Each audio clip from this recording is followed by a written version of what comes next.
We got a great show for y'all. Your headliner, you seen him on The Daily Show.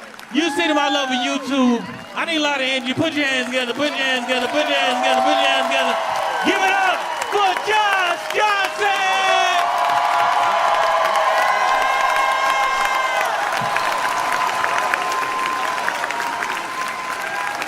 I've been taking stock of my friends and what's going on in our lives and everything. And just, I'll say that as men, we collectively don't seem to be doing well.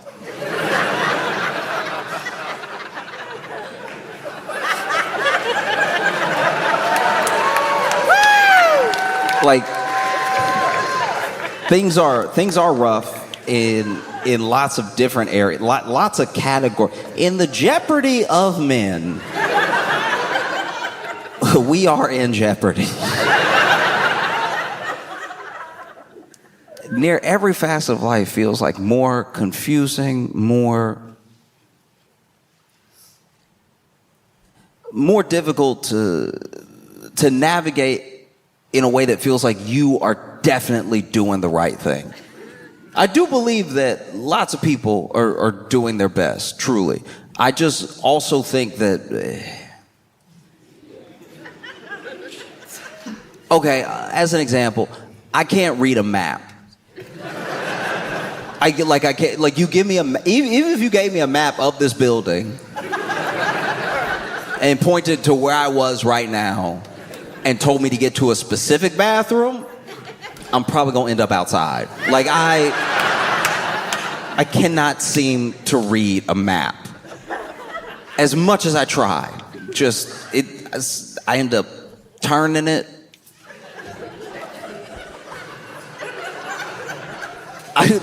So I tried to be a Boy Scout for a little while. It was terrible. And because when you try to be a Boy Scout, like when you really trying to go for all the badges at once, everything, you really not getting anything, you are just being a problem in the woods.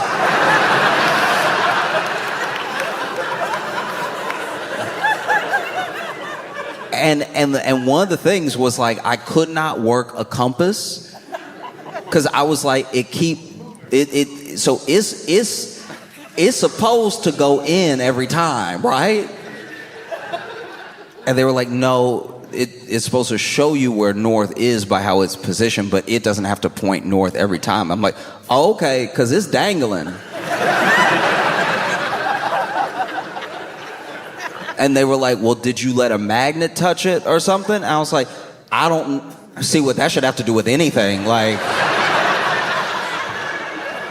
they're like, no, well, the compass works off like the poles of so if you touch it with a magnet, it confuses the...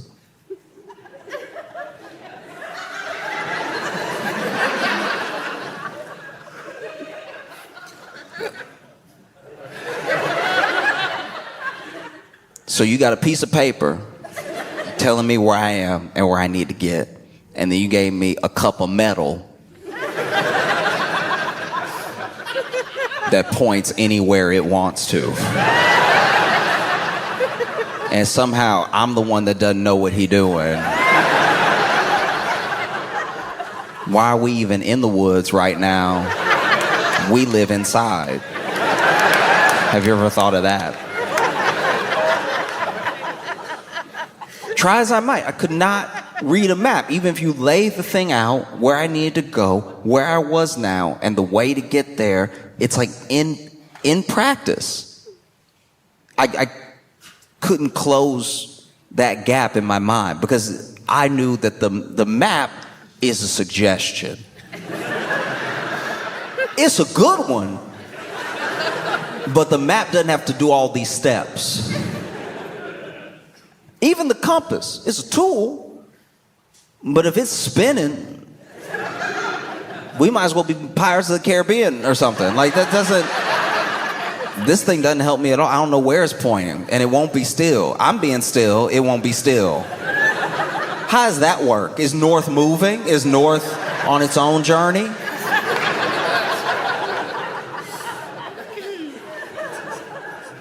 Try as I might, I could not seem to read a map, and that is what it feels like to at least to me, be a man now.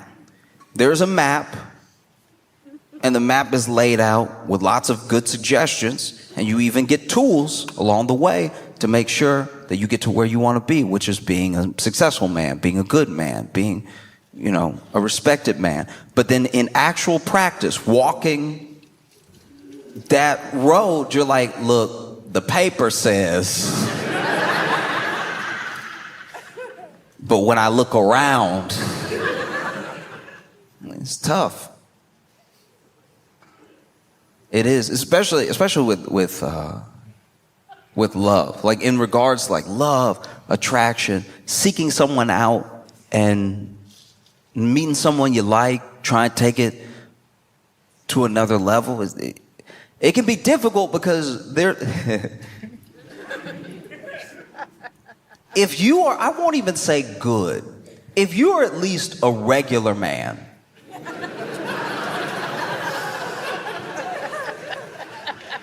bad men have ruined everything for you.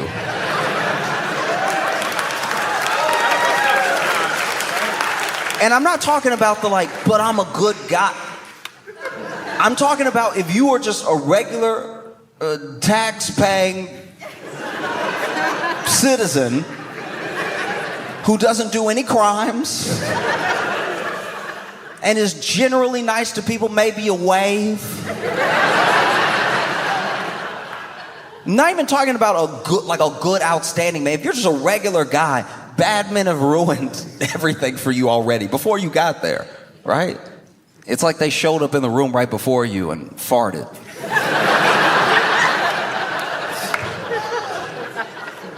And then you walk in and you can't prove it's not you.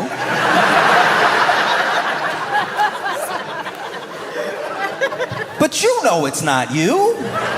You know you didn't do anything. And the bad man that farted has already left the room.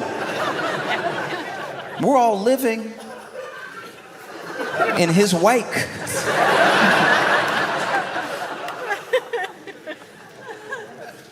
And it's hard to find the actual bad man sometimes because, he's stealthy, he's disguised.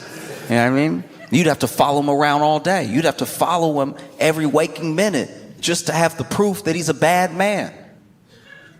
You would. That's why it takes years sometimes to figure people out. You'd have to hunt him down and then take the picture and run into the room and be like, he was eating beans. Those were his farts.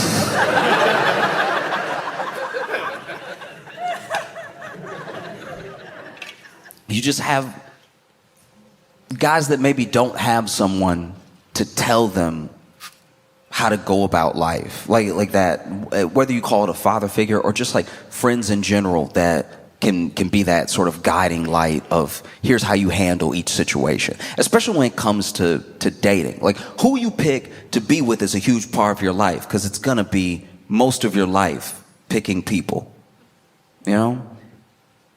and we're not doing fantastic. And I say that as not from a place of judgment, just from looking around.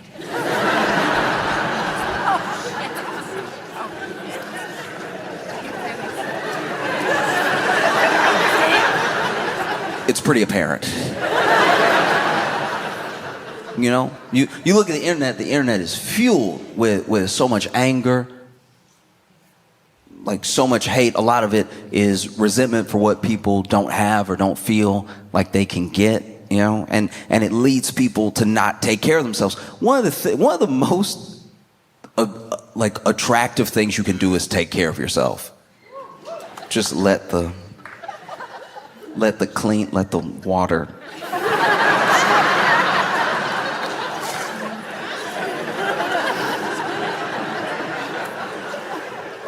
I can tell exactly how depressed my friends are by how it smells when I walk in their apartment.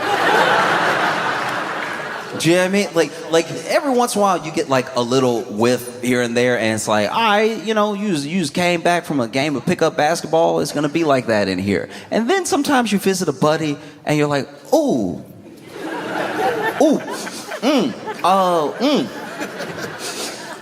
Whew, she left.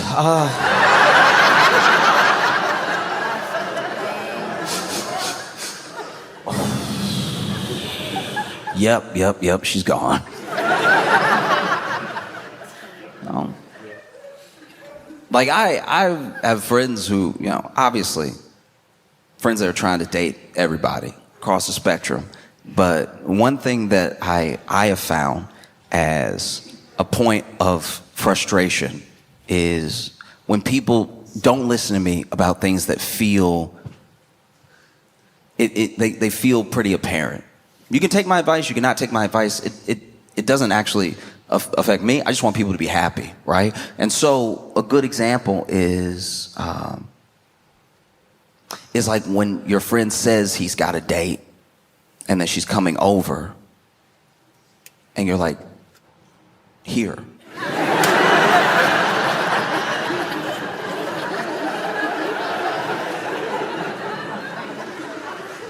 And then he has the nerve to be like, what? No. You know what? Here is what? What is here? Or then I'll have a conversation, especially, I'll have a conversation with some of the women that I know in my life that will not believe me when I give them advice about men. But I have no ulterior motive. I'm just like, hey, this thing is happening. Just so you know, I'm trying to be helpful. And it's weird because we as people accept a lot of things as an idea, in a big way, right? So you'll hear men are dogs, blah, blah, blah. Every man wants one thing. All guys are after the same thing. And those are almost principles that people live by. But then when you tell your friend, hey, that's a dog.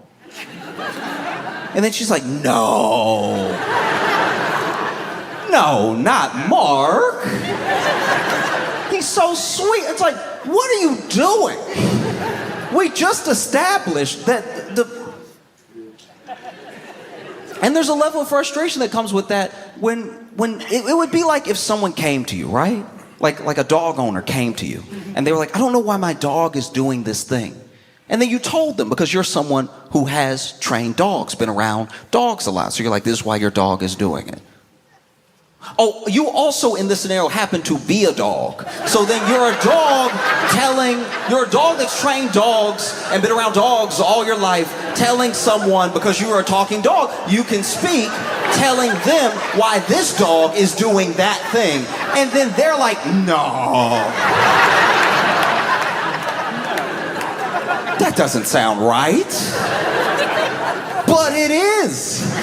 It is. No, not Mark. He's so sweet. I've known him for so long. I'm telling you, that's a dog. Not Mark. Mark is the sweetest. You don't know him like I know him. Like, I don't need to know him at all. I know the 4 facts you've told me about Mark, so I know exactly what Mark is trying to do. No, not sweet Mark. I'm like, you need to stop calling him Mark. From now on, his name is Ark, Ark, Ark. That is a dog.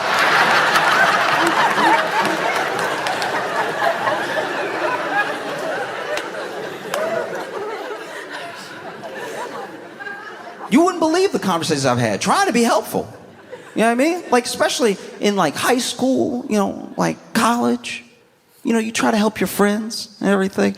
Conversation. Wait, you mean to tell me that this guy is just hanging around me and secretly wants to be with me and is willing to be friends with me for years just so that he might have a chance, be my friend throughout all of my other relationships, and likes to go on these, like, not quite dates, but mini dates where we go to the movies together and then we get dinner and then we go back to my place and hang out and then fall asleep together. You mean to tell me that guy is trying to be with me? He thinks about being with me all the time. He wants to hang out with me more even. He always seems a little sullen and slow to text back when I start dating a new guy, but that's just because he's busy. There's no way that he wants to be with me.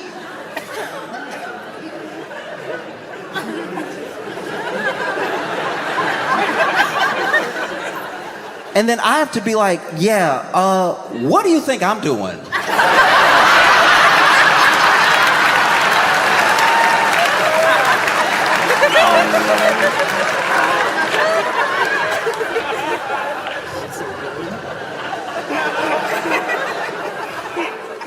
Oh, it's tough.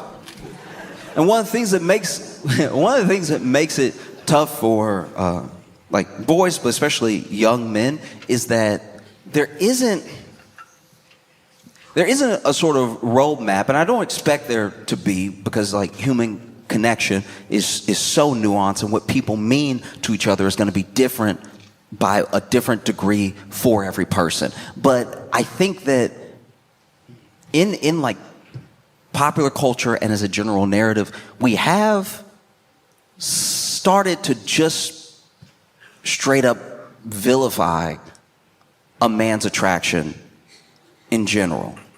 And it's something that I don't know how you recover from if that's the narrative that's out there. And I understand why people are hesitant. It's a thin line. It's a very thin line to walk as a dude who is attracted to someone and trying to act on that thing. Try and let them know you're interested, trying to make the first move. It's a tightrope, and it's scary to do. Not just because rejection is scary, but the thing you do next will determine how they feel about you probably forever. Because there's not a lot of going back you can do if you're friends and then you try to be more, or if you shoot your shot with a person you don't even know. All that stuff takes a lot of bravery. And it's not always going to be done right, especially when you're young, you're making mistakes, you know? Like, I remember in class, my buddy, he had the biggest crush on this girl. You know, and we're young, and he didn't know what to do with all that pent-up energy. So he's daydreaming, and he starts drawing her. Decides to draw her, and draws a beautiful picture of her, right? Like, got her hair as if it was blowing in the wind, got her face perfect. He was a really, really talented artist, right? So he drew her and he drew him. And then, just by happenstance, because he was so lost in it, he didn't catch that the bell had rung. And so we're all getting up, we're all leaving, and then she passes his desk. She sees it. And she's like, "Hey, is that me?" And he has to be like, oh, yeah. And he had drawn her so beautifully. She was genuinely touched. She was like, "That's amazing. You're so talented. Oh my gosh, that's beautiful." And I don't know, I think she was just so taken aback because none of us knew he could draw that well, you know? And so she was like, Can I have it? And he was like, yeah. And he was leaning on his desk right next to where he was finishing up some touches on her. And he's like, yeah, but now he doesn't want to move.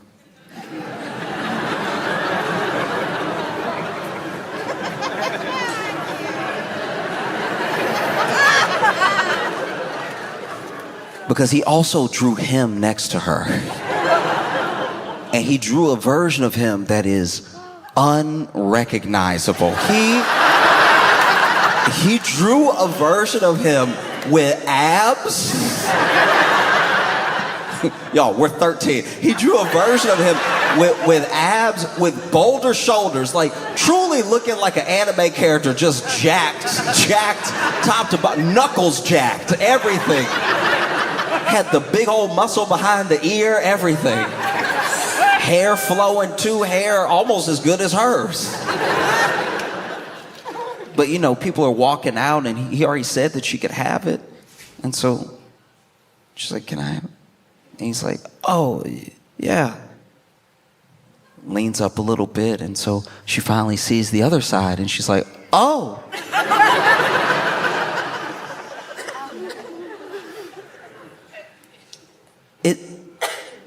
Is that you?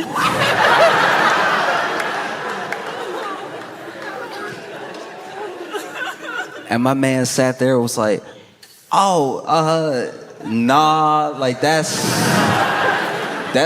just the, you know, type of dude I want you to find. You know what I mean? Like somebody that, you know what I mean, like you really deserve, you know what I mean? Like he you know, just somebody you might meet one day who's right in front of you. Because so much of attraction is about timing.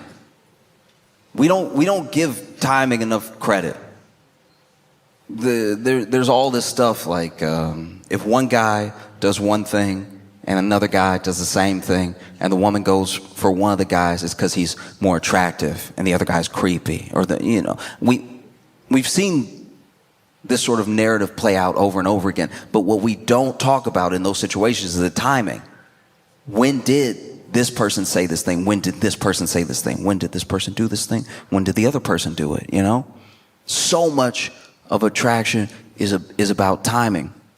And I've talked to my friends and I've asked them before, I'm like, what are you even looking for in a guy?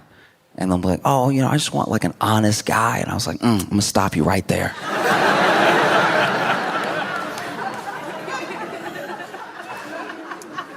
Because so many men are such freaks that you really gotta parse out the honesty over time. Some people think that omission is dishonesty, right? But omission might be why you're in a relationship. Because if you knew top to bottom who they were immediately, it might make you hesitate. I'm not saying lie. I'm not saying be a liar. I'm saying that honesty comes to a point. Let's say you meet someone. You meet someone that you very much like, and maybe it's just off of the connection, seeing each other from across the room. He walks over and he says to you plainly, "Hi, my name, right? I don't know you, but I'd like to. Would you have dinner with me? I think that we could have a really good time." You know what I mean?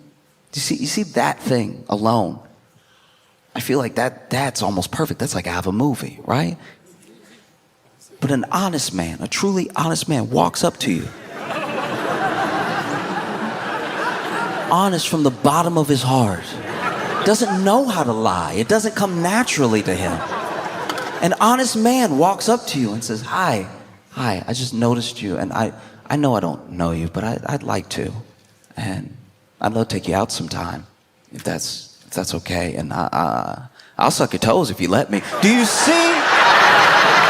see where he should have stopped? Do you see where a certain amount of honesty was too much? It was true in both cases, but one guy had the common sense to stop talking at a certain point.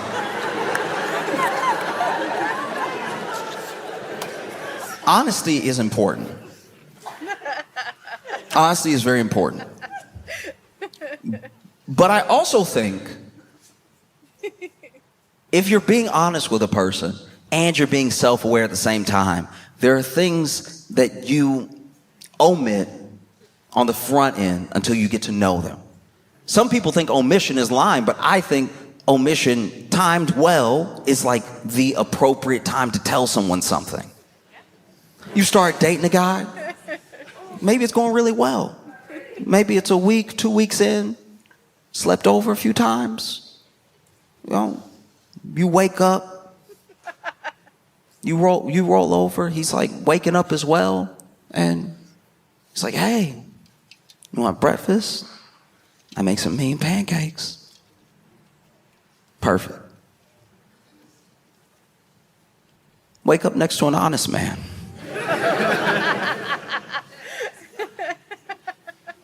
You're waking up. You roll over, he's waking up. He's like, "Hey, you hungry? I make some mean pancakes, and I've actually been awake for an hour. I was just smelling your hair."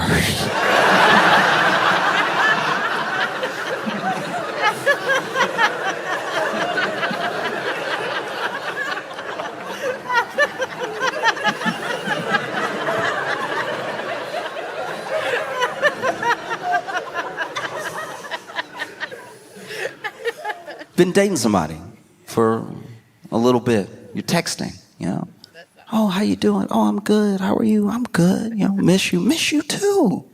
Oh, how'd you sleep last night? Oh, slept okay. You have any dreams? Yeah, actually I did. What'd you dream about? Dreamed about you."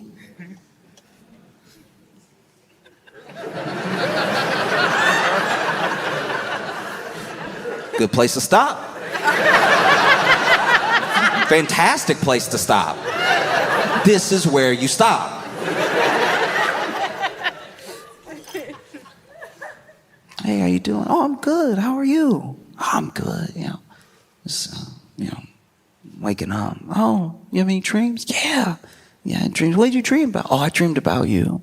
Oh, really? Yeah, I dreamed about you, and we went on vacation together, and then we actually had this like whole vacation plan. We were in like the Virgin Islands, and then I got us this like surfing lesson because we talked on the date of I want to surf. I don't know why I was dreaming about surfing, but I dreamed that we were doing this like surfing lesson together, and then like the surf instructor was like kind of hitting on you a little bit, and then like you were able to surf really well, like you took to it like a duck to water, and I was like over here falling all the time, and because you were doing so well, he was giving you extra tips, so he basically spent the entire lesson just giving you attention and everything, and then I was like fighting to not drown and just sort of laying on the board the whole time and everything, and then afterwards, after the lesson was over, he like slipped you his number, and so then we went to dinner, and while we were waiting on our food, I was like, oh, I'll be right back, and then I left the restaurant and I tracked him down, and I had a little conversation with him about trying to steal people's girlfriends during surfing lessons, if that's something that he really does, and if he does it often. He's like, no, and I'm like, yeah, and then we took another little surfing lesson. We took a little trip down to the beach, and I just sort of pushed his, where the sand and the water sort of splash, where the wet sand was, I just sort of pushed his head into the water until the tide was sort of going over it. And so I couldn't really tell if there were bubbles or not because there's so much wet sand and everything. But I just sort of held it there until he stopped struggling, and then I woke up.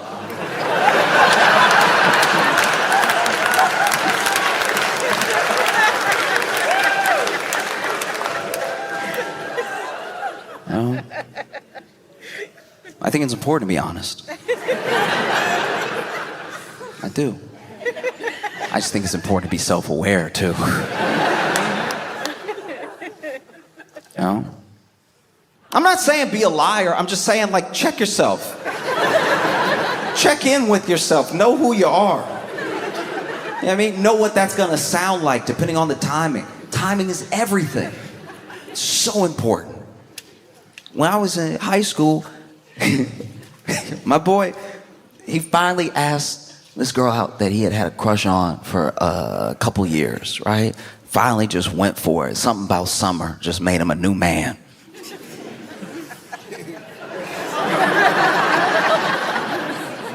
Asked her out, and she said yes. Oh, we're off to a great start.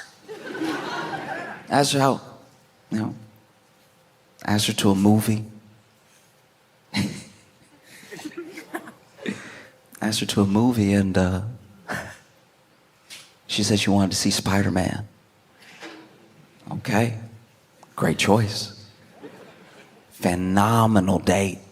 We both like Spider-Man. We don't have a lot of life experience. We're crossing over heavily.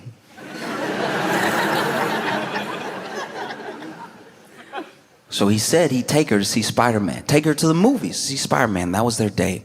What she didn't know, what he did was he didn't just buy their tickets to see Spider-Man. He bought out the theater. And timing is everything. Because they get there and sitting down, lights get low, previews even start, and she was like, wow, I thought other people want to see Spider-Man. I thought it was a pretty popular movie. And then he turns to her.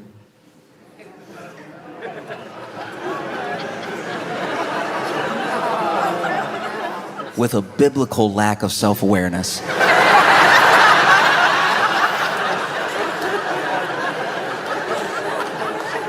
After she says, I thought other people would have been in the theater, with us, want to see Spider-Man. I've been hearing about it all week. He turns to her and he goes, oh, I made sure nobody would be here. Why even word it like that? What are you doing?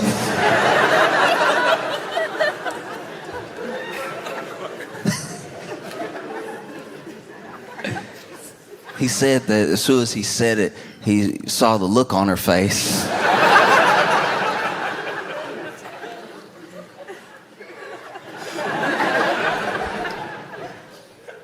He said it felt like she was waiting the whole movie for Spider-Man to rescue her.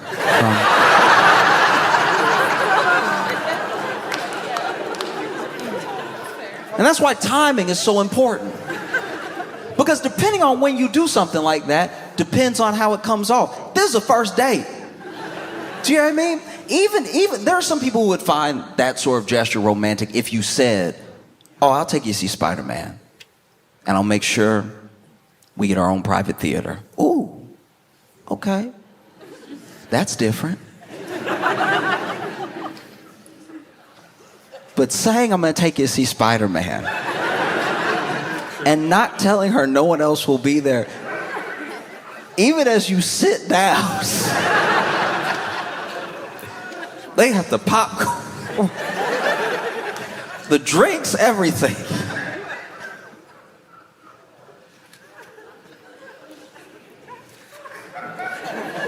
Middle of the movie, makes his move, tries to put that arm around her, right? And because there was so much room in the theater, she did sit one seat away.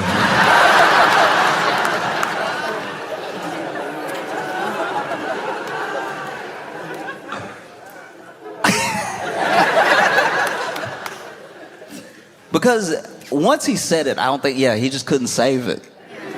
There was no aspect of the rest of the movie where he wasn't like, you're locked in here with me.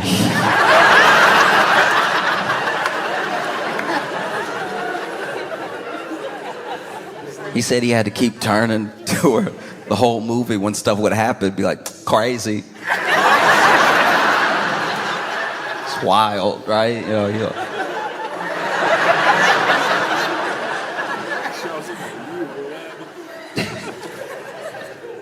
Oh. And so it can feel sometimes a bit hard to find your footing when it comes to attraction, because everyone, from the people closest to you to the people far away, feel far away. If you don't really know how to connect, and especially now, we've built a sort of like scary parasocial connection with people that we're attracted to that they can't possibly know on the other end. And then it comes out in comments online. It comes out sometimes in whole articles. There's a line between like fascination and then crossing over into something pretty weird. I don't know if y'all saw, but apparently Sydney Sweeney, the actress Sydney Sweeney, is going to be selling bars of soap that contain her bathwater. Now, if you don't know who Sydney Sweeney is, she is an actress that is like, not just like an A-list actress, she is her generation's like top bombshell. Like, people have been freaking out and lusting over Sydney Sweeney for a long time. And is pretty creepy. It's like, don't get me wrong, she is a beautiful woman, but the way the internet makes sure that someone that you haven't met doesn't feel like a person to you is like why we have the sort of conversations we have. Because Sydney Sweeney is in not just lots of movies. She's in, Handmaid's Tale. She's in Once Upon a Time in Hollywood. She was in Madam Web. She just has range, right? She does a lot. And the way that people, every time she is on camera, every time she's even mentioned, the way that people, almost as like an understood, acceptable amount of creepiness creep on her, has been something that's like compounded over time. Like, she was in Euphoria, and then she was in other projects, and it compounded, and it started to like become exponentially creepy. And I think that this bathwater soap thing is brilliant on her part, because now she'll know the 5,000 men that need to be put on a list.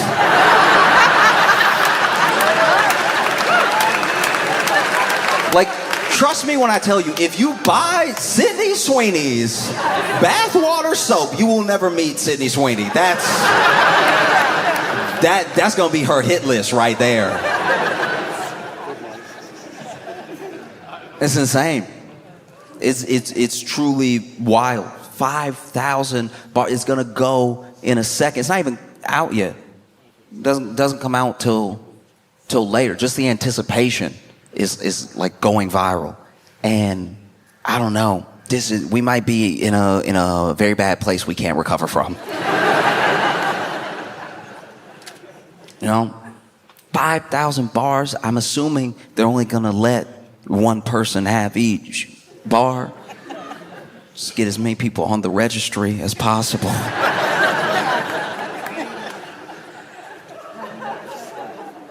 I don't even know what you would do with you. Like, that's something you would get caught with. If as a man you bought Sydney Sweeney's bathwater soap, you can't let anyone in your life know you have it.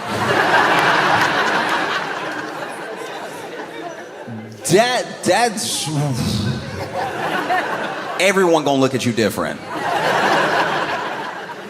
Because they'll know, as soon as they see it, they'll know some things about you. Like, you were at your laptop ready.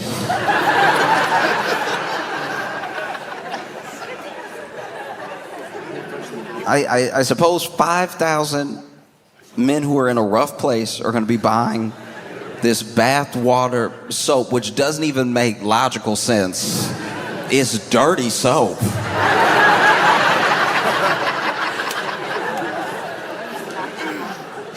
And I say 5,000 men because I'm not saying that there's no women who have a crush on, Sydney Sweeney. I'm just saying that as men, we are both grosser and more practiced at using our laptops for these exact things.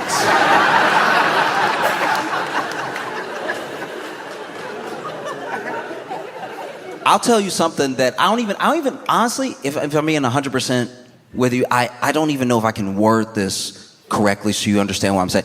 I know a man who knows his favorite page of an adult website by the URL by heart.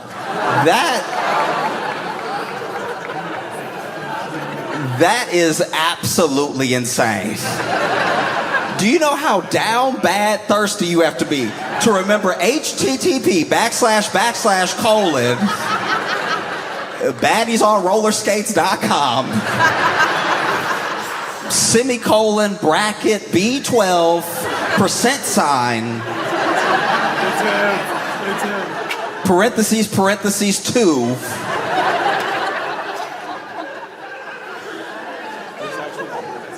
I'm wondering how we got here. Truly, I'm wondering how we got here, not just as a society, but with the promotion, with the soap company. How did this happen? Because you know it wasn't Sydney Sweeney's idea. Sydney Sweeney didn't roll up in there like, you know what people love? Me. You know what I can spare? Bath water. Let's sell it. That's business. I think a sick man,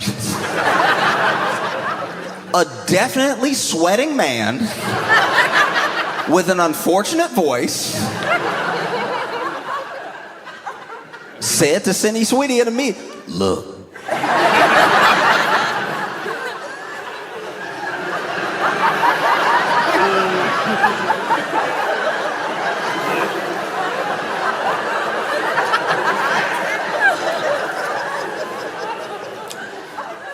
Look, young lady.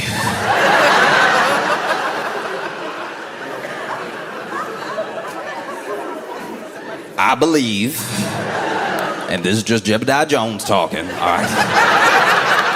Because a lot of nasty men talk about themselves in the third person. This is just Jebediah Jones talking. But I believe that people would pay for your bathwater.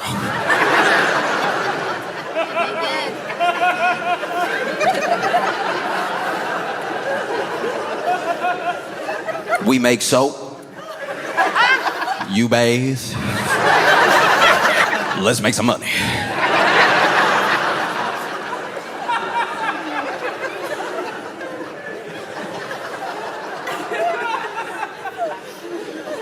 Like, truly, I think that's how it went down. No? Because even in the tweets that I've seen about it, I think these are Sydney's words because they're in the quotations. But in it, she's sort of playing off of the idea that this is a thing that people have talked about on the internet before, and she's like, well, this is something people have been asked for. Figured it'd be a fun way to do it. I hope it just makes men think about taking care of themselves because I've been in some pretty gross dudes' bathrooms. That completely flipped the script for me. When I read that, I was like, what disgusting man made Sydney Sweeney go, I gotta do something.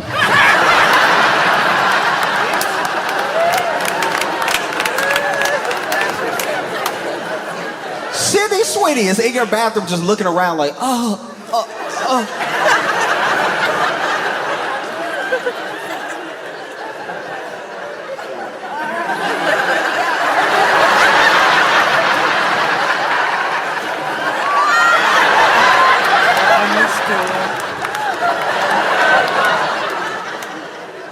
How the ceiling get dirty? No, I wonder what experience Sydney Sweeney had where she was like, I gotta do something, all right? I gotta figure it out. How can I get men to bathe?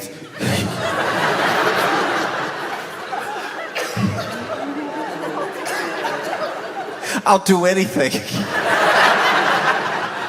to get men to take a shower. Fellas, we're in a bad way. Because fundamentally, every man that buys that bar soap needs it.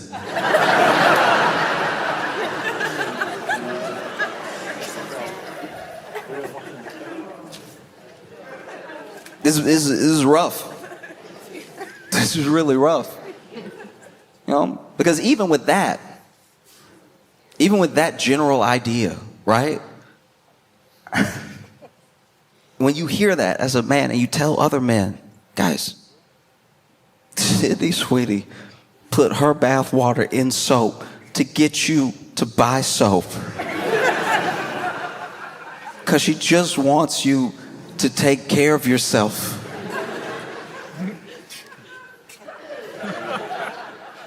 Dudes are so delusional. They'd be like, she cares about me?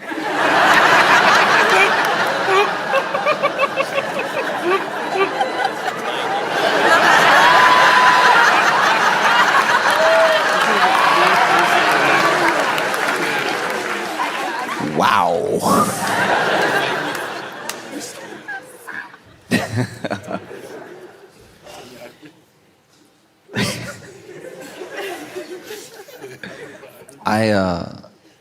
I like to check in on my friends. I was texting a friend. I'll read it to you. I was texting. No, I told him I was going to do it. It's fine. I was texting a friend and I was like, hey, did you see the Sydney Sweeney bathwater thing? This is crazy, right? Like, we're truly down bad as a nation and as a people. And then he responded, yeah, I can't believe it doesn't come out till June 6th.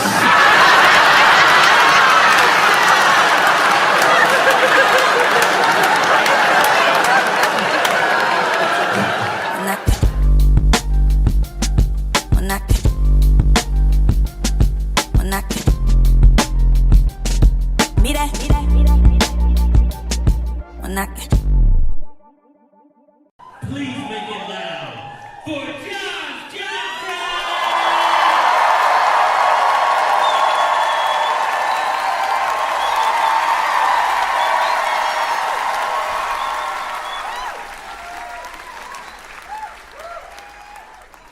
When I was a kid, our class had a bully, and I'm just gonna call him John, right? And John, he bullied everybody in like a very run-of-the-mill way. Like this was very standard bullying, like slap the books out your hand. What's that? Your nose, blow, right? And I think one of the reasons we let him get away with it wasn't just because he was a little bit bigger than all of us, but his voice changed first. And it changed so young, we didn't know what to do with that. Like, we didn't know that was coming for the rest of us. So then John would just walk up like, give me your homework. And I'd be like, that sounds like the devil. So, because I'm not equipped with holy water today, you gonna get this math homework. Oh. And there was another kid in our class, Reeve. And Reeve... I'm not gonna say he didn't have any friends, but Reeve had friends for like 20 minutes at a time because Reeve was one of the singular most annoying people I'd ever met in my entire life. It was almost to the level of a skill or a talent. It was absolutely insane. As an example, right? Reeve loved anime, and that's fine. I love anime too, but Reeve loved anime in a way that I didn't love anime because I at least know anime not real. Reeve loved anime to the point where he was letting it affect how he runs. Some of you know exactly what I'm talking about. Like he could never do anything regular. He had to do it anime every time. He could never just turn around. He had to be like,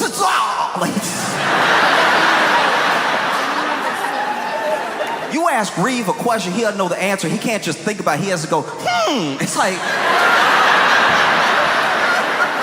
As a fellow anime lover, I'm like, dog, chill. You making us look bad. Stop. Please. Oh, it was insane. And one day, we were at lunch, and Reeve was trying to make his carton of milk explode, right? You know, with his powers. And so he holding his hand over the carton of milk, not touching it, holding it over.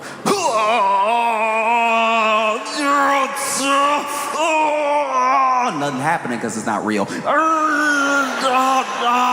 He finally gets so tired of waiting for the powers to activate that he grabbed the milk, squeeze it, drop it, and go, I did it. I did it. Y'all just didn't see it when I did it. But yeah, I did it. Ooh, I got it.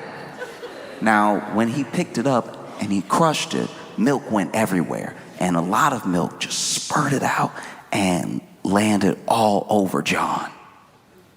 And John stood up, turned around, walked up to Reeve, towering over him, and was like, you got milk on me. We gonna fight later.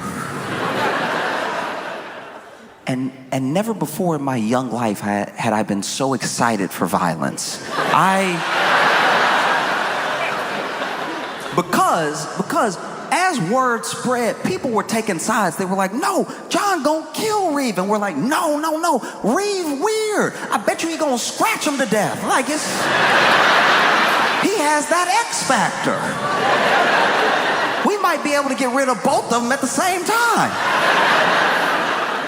And so after school, we gathered around in a little circle in front of the two of them. They're about to fight, right?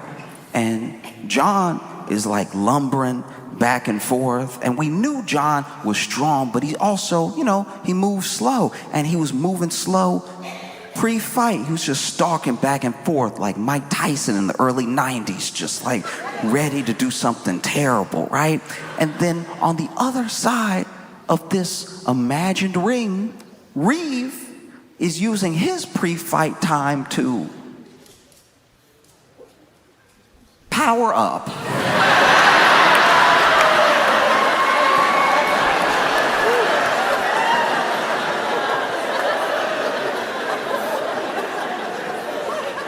I've watched a lot of anime, and I've never seen what this child did next. Because to power up, the first thing he did was let his knees buckle. What is this? What power are you drawing from the earth right here like this? This doesn't make any sense at all.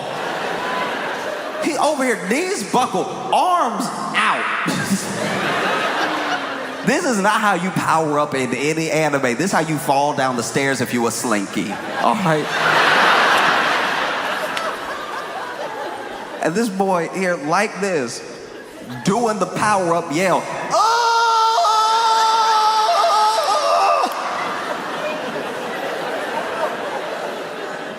And then the fight starts, and the fight starts with Reeve attacking John, right? Coming right at him, but he coming at him in the power-up stance. So he over, oh!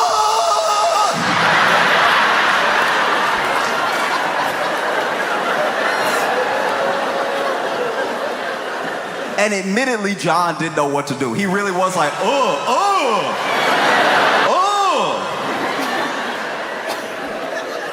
And so they start fighting, and kind of what we thought was gonna happen happens. John is big, he's strong, but he telegraphs all his punches, and he's slow. Boom, but he's missing, right? And Reeves attacks.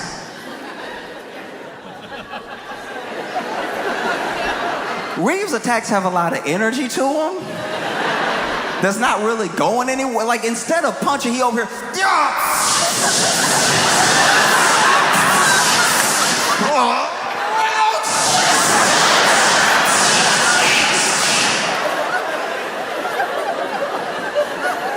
And so he's fast enough getting out of John's way, but he's not doing any damage. And so John over here punching air, and Reeve over here throwing air. So it's not really a fight. But I really was gathered around all those people, shoulder to shoulder, watching two of them go at it like fight, fight, fight, fight, fight. First time in my life.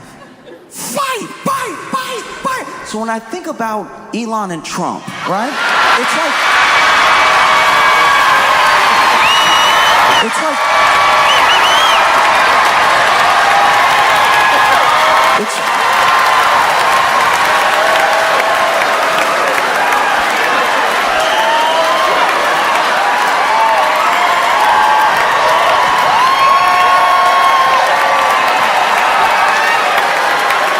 it's like one of the most insane bouts I've ever watched take place in my life. In case you haven't heard,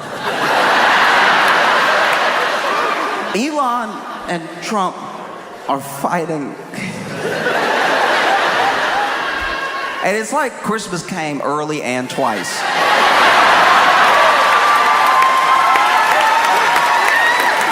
Like, the only person calling for peace is Kanye West. That's crazy.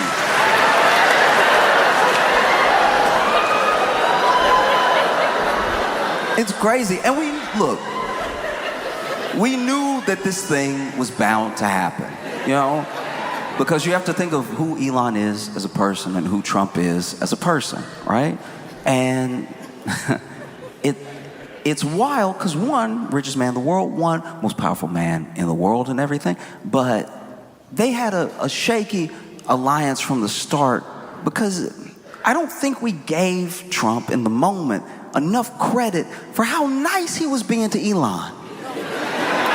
He was very nice to Elon. You know? Because Elon, weird.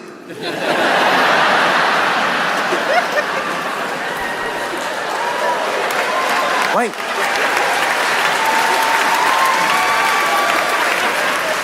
Elon weird, and Trump didn't say anything about it the entire time, acting like he didn't see it. Like, that's not who he is as a person. Trump is a natural bully. Like, that's what he does, you know? And he was very nice to Elon by omission. I'm not just talking about what he said, because Trump is always using superlatives if he likes you. If he likes you, you're the best, smartest, most amazing that's ever done it, right? That's how he speaks. But he was nice to Elon by what he didn't say. Because you got to remember, Donald Trump is the same man who roasted the supreme leader of North Korea to his face.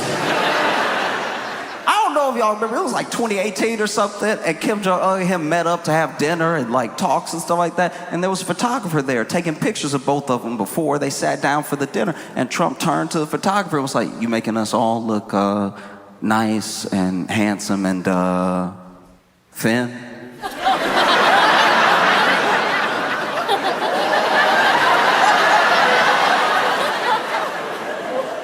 A lot of people think Kim Jong-un doesn't speak or understand English. He understands English. He consumes a lot of American media. And Kim Jong-un was even standing there like, did he?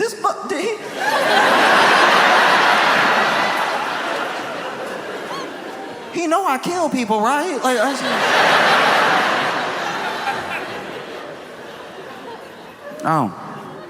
that same guy was very nice to Elon. And he was nice to Elon by omission because Elon jumped in front of Trump. You saw the jump.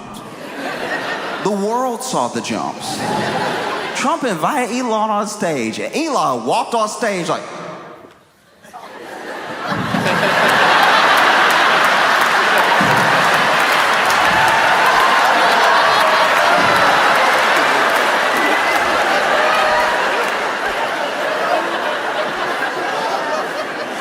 this man showed bottom belly in front of Donald Trump.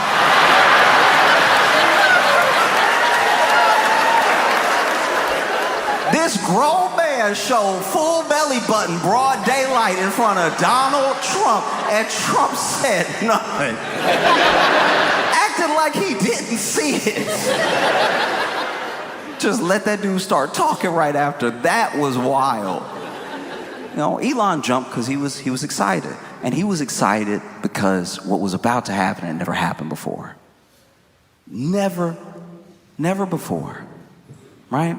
Obviously, Elon, richest man in the world, and as long as there's been money infused in politics, the wealthy have had a ton of influence. That's nothing new. What was about to happen was unprecedented. This rich man was about to actually get to go in the government himself. No back channels, no liaisons. He was going to go in the government himself. He was going to end every investigation into him and his companies. He was going to fire everyone investigating. He was very excited. And I guess he was more excited than any president we've ever had because all of our presidents have kept their feet on the ground the entire time. There's no old footage of Kennedy like, it doesn't exist. There's no portrait of Thomas Jefferson like, no, get the one where he was getting air. That was... This man jumped in front of Donald Trump. Trump said nothing. Elon laughed in front of Trump. As someone who has traveled the world and continues to travel the world, making people laugh, I've heard all types of laughs. And believe me when I tell you, Elon laughed like he throwing up. Watch any interview Elon does where he makes a joke, because only he will get it, and then he starts laughing, and he's just sitting there like, you know, it's because comedy is you know,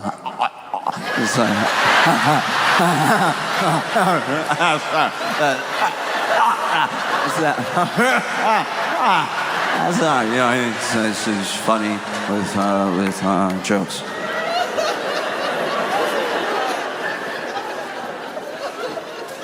This man laughed in front of Donald Trump. Trump said nothing. Elon danced in front of Donald Trump. Elon danced like... Elon danced like he gotta look at each body part first to give it permission to move. Like, it is truest that he'll be there.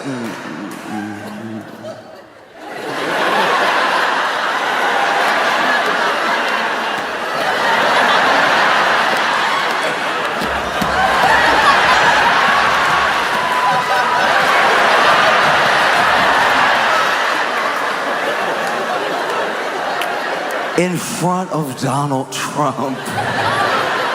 And Trump didn't say a word. That's like sitting Eminem down in front of a yacht going 40 knots, holding 30 thoughts who are each holding bulbs that are 20 watts, and he can't rap about it at all. That's his whole thing. It's wild that he's not saying anything. He is being very nice to Elon. And I knew it wasn't gonna hold. Everybody knew it was gonna fall apart. We didn't know when, but we knew it was a short-lived alliance. And it was short-lived, in my opinion, for two reasons. All right? The first one is that you cannot ever watch someone treat everyone terribly and think that that doesn't mean they'll do the same thing to you under the right conditions. You know what I mean? And I should be clear here. I'm not talking about someone who has a bad day, someone who's in a bad way at the moment. We're all human. People have bad days. I'm talking about someone who, by and large, treats people terribly, but is nice to you. It's only for right now. As soon as you're in the position the other people are in, they'll treat you the same way. And if you don't think so, you're a fool. And both of them, without exception, think that they are the exception. Oh no, I've seen him scream at everybody and, treat them like trash. It won't happen to me though. All right? One has the most money in the world. One has the most power in the world. But neither one of them have respect for anybody. And the three things that men like them seek, and I think that they seek them because maybe they're the only things that they care about, or maybe they truly believe that if they get these three or enough of them, everything else will fall into place. But men like these men are obsessed with money, power, and respect. You can't have all the money in the world, you can have all the power in the world, but a lot of people conflate fear with respect. And they're not the same thing. You can be afraid of what someone could do to you with all of their money. It doesn't mean you respect them. You can be afraid of what someone can do to you with all of their power. It doesn't mean that you respect them. And you know it because as soon as the money is gone, the respect is gone. As soon as the power is gone, the respect is gone. And there are plenty of people. There are plenty of people I've known growing up in my life, men that I looked up to who did not have any money. And they didn't have any more power than enough to control themselves, but I respected them because of how they treated people, how they carried themselves. And respect is the one thing,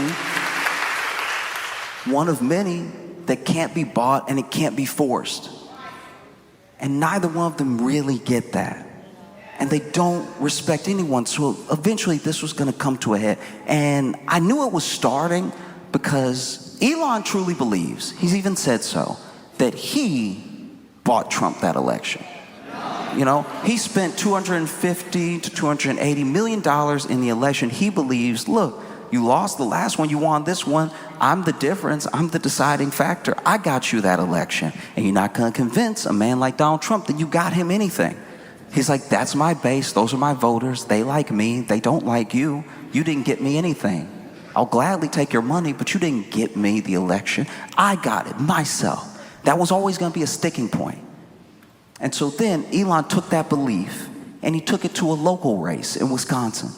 Right? And he was even doing like little $1 million raffles if you vote for the person who wants you to vote for. It was very confusing how it worked. Like I didn't get it at all. And he even went to Wisconsin, was stumping for this person, was there in Wisconsin. And then the candidate that he backed lost by double digits. And it's because people see how much money he has. He's the richest man in the world, but they don't like or respect him. He hurt that candidate by being there and by doing those raffles. It would be like if someone came to you, and let's say in this scenario, you're working and you're doing all right, you're getting by, and maybe sometimes it's paycheck to paycheck, things get rough, right? But someone comes up to you and they're like, hey, you just won the lottery. And you're like, what? I didn't even enter. Don't worry, we got you. What? How much did I win? $1 billion.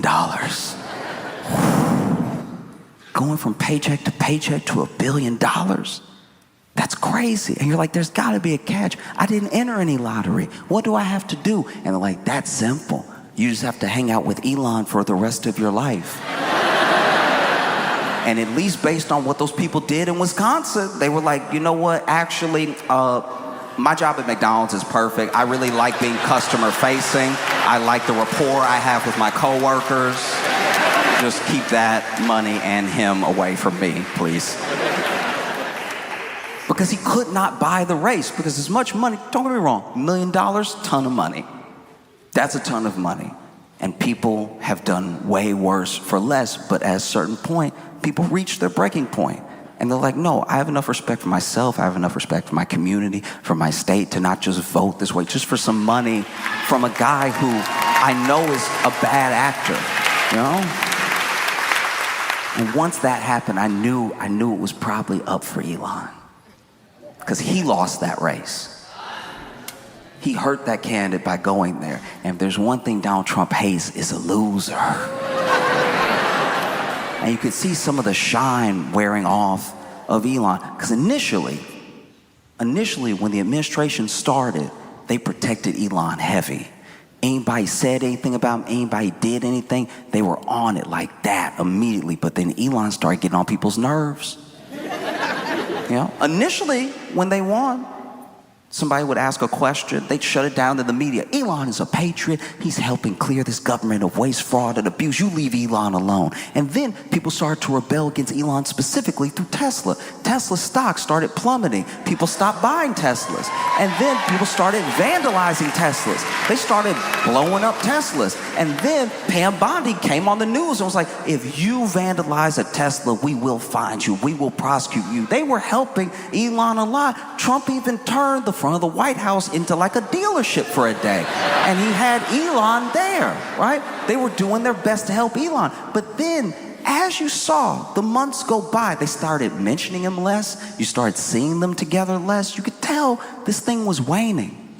And then, how I know that they had stopped protecting him, his 130 days was up as the Doge, like, daddy or whatever. Like, I don't know what this job is. Like, depending on who you ask on what day, he's like an advisor, but he's the leader, but he's not involved. It's like, it's all very weird, but he can only do it for 130 days because as America, we only have like 3 laws left, and one of them is that you can't be in a made-up position for more than 130 days.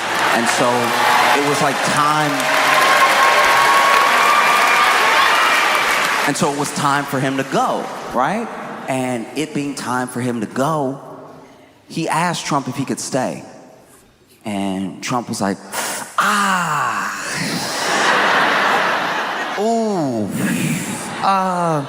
dang, man. No, we only have so many, like, bathrooms in here. Like, it wouldn't work, you know? I imagine Trump had the reaction that you would have if the worst person you know asked if they could live with you for a little while. Just like, oh, dang, my place just flooded just now. That's right when you asked me too. That's crazy. I know we're not there, but I can feel with my bed underwater. Like, it's just a thing I have. So you should probably find somewhere for both of us to stay, because I need somewhere to stay too. Find a place for both of us to stay and you just stay there. That would be great. And so Elon, shows up for his last day at work, and the president is in the Oval Office with him, honoring him, giving him a key to nowhere. And one of the ways I knew they had stopped protecting Elon is because there were like 2 publications that came out, one the day before he left Doge, one the day of, and both those publications from like high caliber written journalism basically said, headline contents were basically, did y'all know he was a crackhead? Like, he'd been a crackhead. That's crazy. Elon a full crackhead. I had no idea. They were listing the drugs he was doing. They're like, he does cocaine, he does mushrooms, some hallucinogens and everything, ketamine. Horses can't keep up with Elon. Like, he really out here a full crackhead. That's wild. And then, to prove the doubters the detractors, what Elon would call the full-blown liars, wrong. He showed up to the Oval Office for his last day of work, higher than his sprockets go. This man was in the Oval Office standing next to the President of the United States, tweaking. This man was over here hitting the... He looked like he arguing 5 minutes into the future. It was wild to watch. This man over...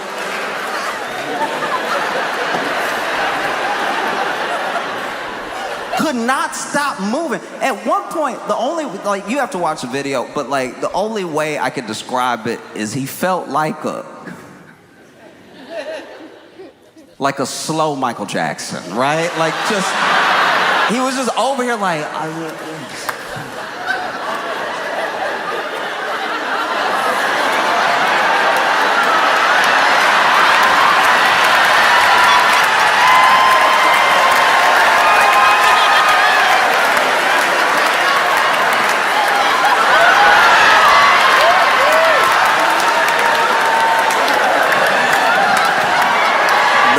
it was insane. This man next to the president cracking out, and Trump said nothing.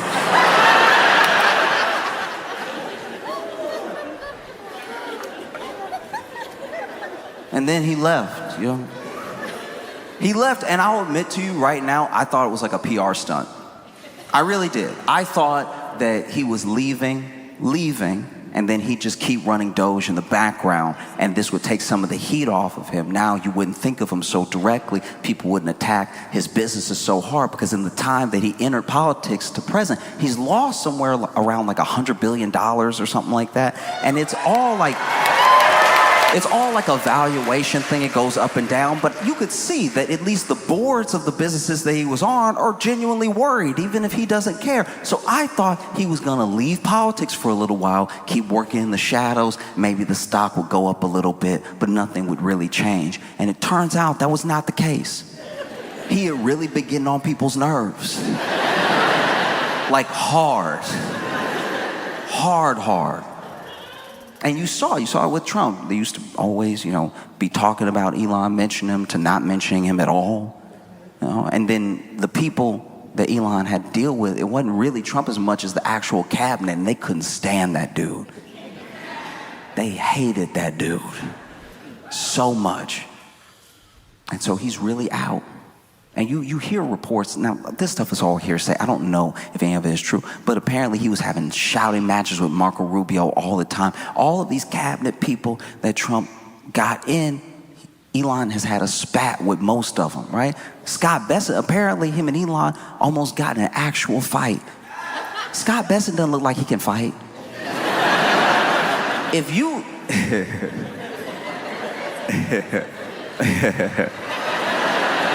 If you don't know what Scott Bessent look or sound like, just imagine if like printer paper came to life. Like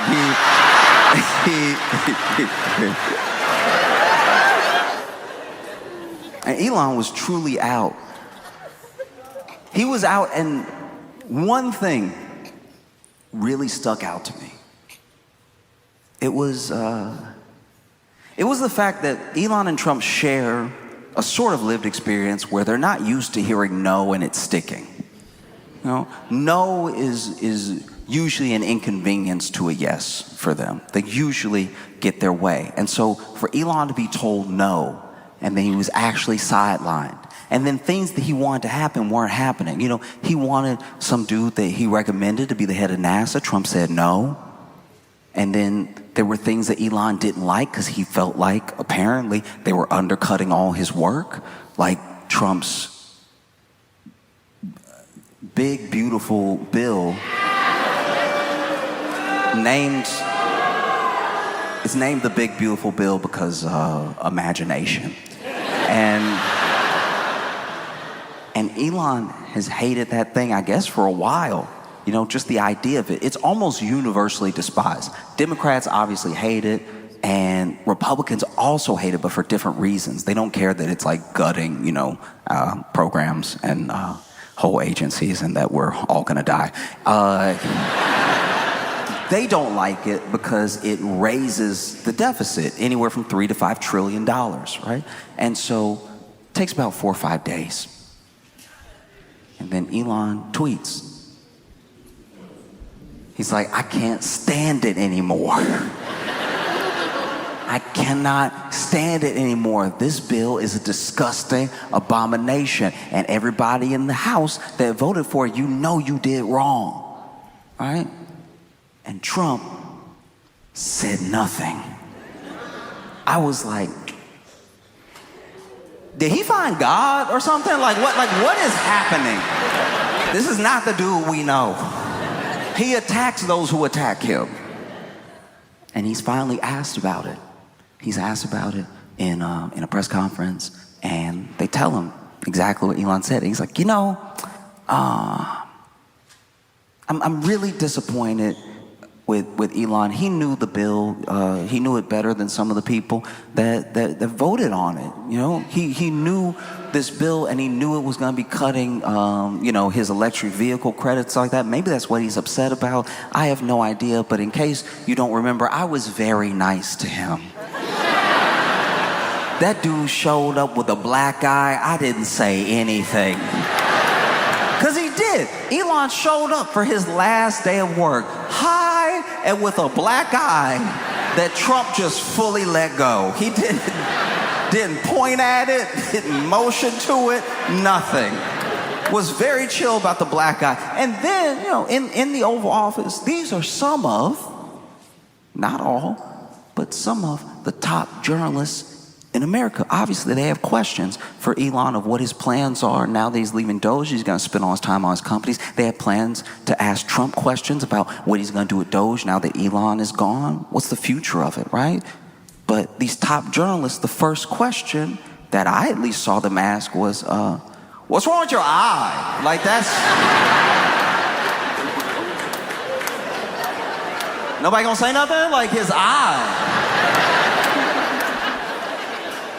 And then Elon was like, it's actually like a funny story. I asked my 5-year-old, my 5-year-old little ex, I told him to punch me. We were Ralph Hussein. I told him to punch me, and he punched me. I got a black eye. It was actually, he's strong for a 5-year-old. It's kind of funny.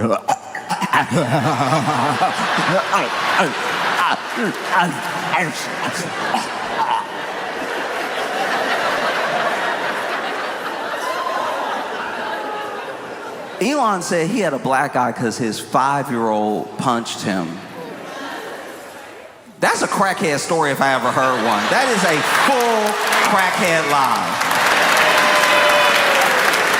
You must have the most synthetic skin known to man if this 5-year-old is out here dodging and giving black eyes.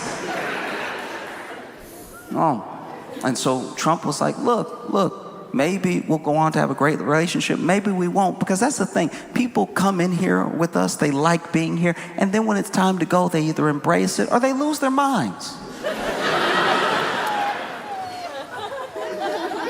You can tell who broke up with who by how people move after a breakup. You know what I mean? Because while Trump is talking, Elon is tweeting. He's tweeting, and it's a lot. This dude goes all the way back to Trump's old tweets from like 2013, 2015, where he's like, I can't believe what they're doing with the spending bill. This is such irresponsible spending. If you have this much of a deficit, you won't have a country. And he's going back and showing all these old tweets, and he's quote tweeting them like wise words.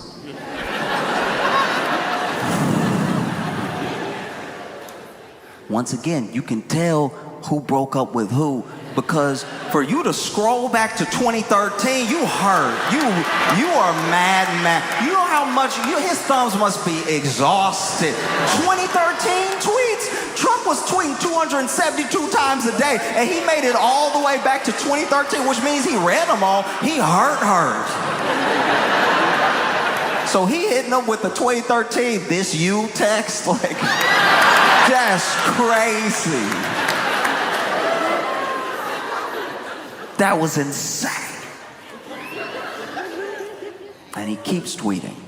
He's getting madder and madder. I don't even know what's happening in the background, but he is tweeting himself down a tunnel because every time he tweets, Tesla stock drops by like $13 billion.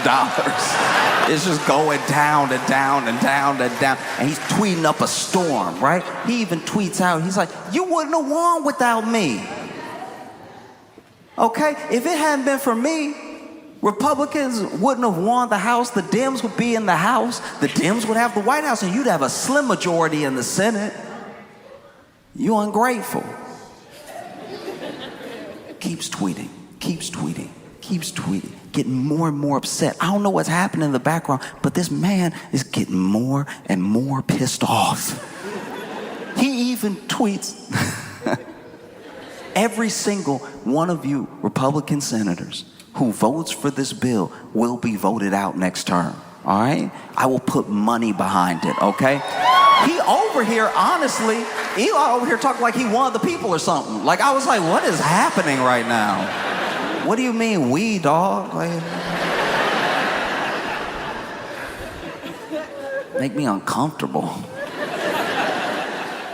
But he says it, and then he said, oh, he's getting madder and madder and madder. And then he tweets out threatening Republicans specifically. He's like, look, here's the deal. Trump's gonna be the president for 3.5 more years. I'm gonna be around for 40. That must have sent chills down your spine if you were a Republican senator, any Congress. But Trump is going to be president for 3.5 more years. I'll be around for 40. You could hear the threat in it when you read it. Trump is going to be president 3.5 more years. I will be around for 40. And I was sitting in my room like, not on crack. Like, not on crack. Like, that's not, you must not know what crack is. Like, that's not nutritious at all. The crack is not good for you. You should not have crack. Be around for 40. All right.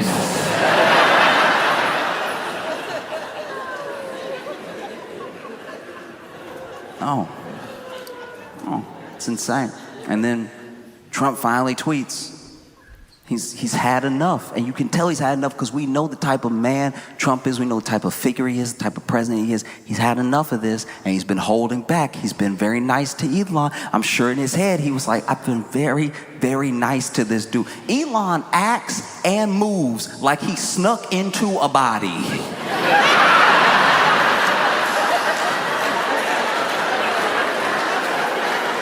And Trump didn't say anything. Trump is over here like, I didn't mention the jumping, the laughing, anything. This man blew crack smoke on my shoulder, and I was very nice to him. And so then Trump tweets out, he's like, hey, yo, one of the easiest ways for us to save billions and billions and billions of dollars is just get rid of all of Musk's government contracts. That would do it quick. And then Democrats were like, do you mean it? Or like, are you just mad or do you mean it? All right, I was just asking. Okay.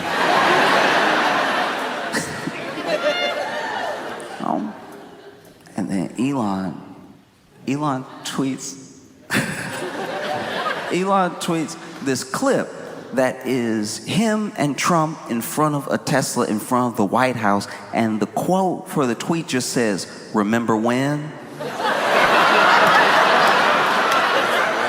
I was like, oh, he hurt. Oh, he must be sick right now.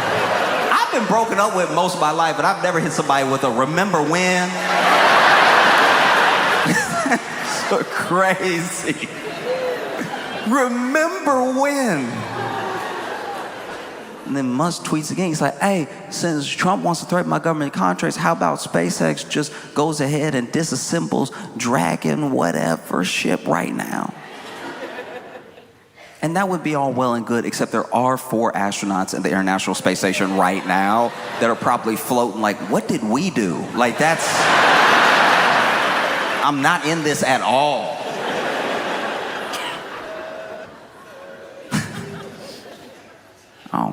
Because they're mad, furious, going at each other, you know? And then, I don't know what pulls the trigger, you know? Trump tweeted one more time, and it still felt very reserved. It felt very nice. He was like, look, I don't care if Elon turns against me. I want the big, beautiful bill passed. He can just deal with it. Let's get this legislation done, right? And then Elon tweets out, all right, time to drop the big bomb. Trump is in the Epstein files.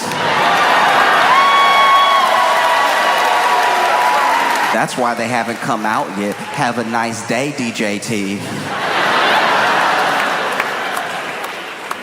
You can tell who broke up with who, because the person that gets broken up with is the one that tries to ruin your life and tells you have a nice day in like the same breath.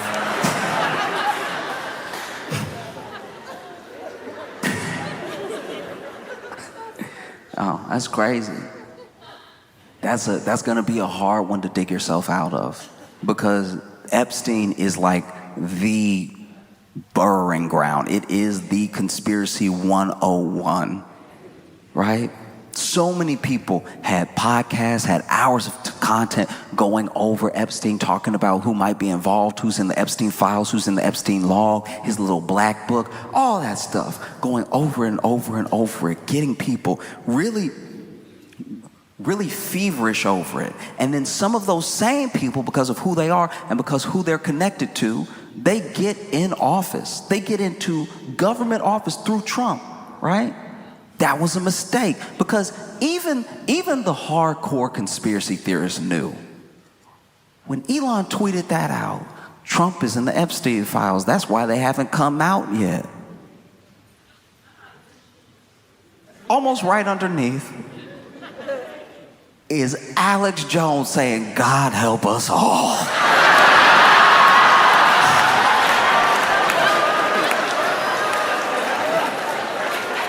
Elon done got Alex Jones press. Because where do you go from here truly, you know? Where do you go? Because those same people who were talking about, if they just let me in a room full of files, I'd find the Epstein files in 5 minutes. Just let me in the room. And now you're in the FBI. And so when people ask you, what's up? And you're like, actually, it's nothing. Like, don't worry about it. Nothing happened. Just go back to what you were doing. It's not. That does not sound real. I'm not saying anything else is even going on. I'm saying what you have stoked makes it impossible to stomp out. There will never be enough information coming out. There will never be enough stuff uncovered. There'll never be enough files released. You know, they tried initially. They were like, hey, we're releasing the Epstein file. They even made it like, you know, like a Fox News event. Epstein files coming out 9 p.m. tonight, right? And when they released it to a lot of these like blue check conspiracy theorists, Twitter influence. I don't even know what it's called, but they released it to them, and those people were on fire. Those people were pissed, because when they actually opened it and they read it, because they meant it. These are true believers, by the way. These aren't people that are like part of the grift. They're reading it and they realize that everything in these things has already been released already. There's no new information in these things. In fact, they did such a bad job of trying to make it look real that they redacted stuff that was already public. And that was, for that conspiracy theory group, very weird. That was very, very weird. You know? And so that was already strike one. And now Elon's saying this, that's strike two. Because it's not like that's new information. We knew that Trump was involved with Epstein. There's literally video of them partying together and stuff like that, like on MSNBC from 1992. Like, that's not news or anything. But when you're a conspiracy theorist and nothing is enough, you know? And so then in the background, people are trying to chill this thing out. There are White House aides, there's Elon's assistants trying to get these two to mediate, not make it any worse than it is right now, you know? And as of the time I'm talking, there's a lot of stuff that Elon's taken down, like tweets that he took down. And even Trump is trying to be very nice to Elon. They asked him his first interview since all this happened. And he's like, look, I don't know. I'm just trying to run the country. I wish him well and everything. I don't know anything about his drug habit and him being a full-on crackhead. That's not any of my business, right? So publicly, he's putting on a very good face. He's trying to be very professional, very presidential. And apparently, rumor has it, privately, he is calling everybody he knows, like, you know you're a crackhead, right? Like, no, he blew the smoke right on my back. I had to get my suit cleaned. And look, I'm not saying that this is the end of either of them. I don't know if they'll reconcile. I don't think that's even possible. I just know it's the first time that I'm standing shoulder to shoulder with a bunch of people, watching two people go at it like fight. Yo, Detroit, y'all been amazing. Thank you so much.